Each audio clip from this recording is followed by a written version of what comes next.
Kinaaliwan si Barbie Fortesa nang muli ay naging guest host siya sa It's Showtime ngayong araw.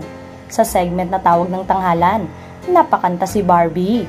Matapos siyang pakantahin ni Vice Ganda ng awiting Meron Ba? Di nagpakabog si Barbie at kumanta ng papikit-pikit pa habang kumakanta, ngunit bigla siyang nagulat sa narinig. Hinampas ni Ryan Bang ang gong na siyang hudyat sa mga kalahok kung sila ay naligwak sa kompetisyon.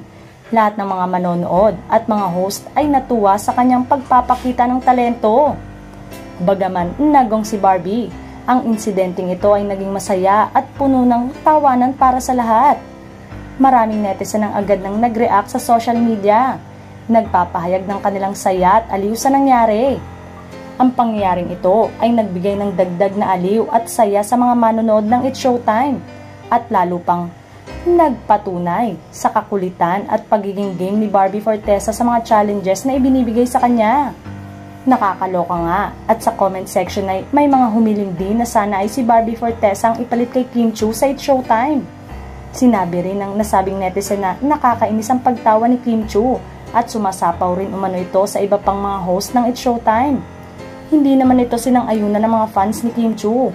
Para sa kanila, parehas na magaling pero syempre, hindi sila papayag na tanggalin si Kim sa noontime show.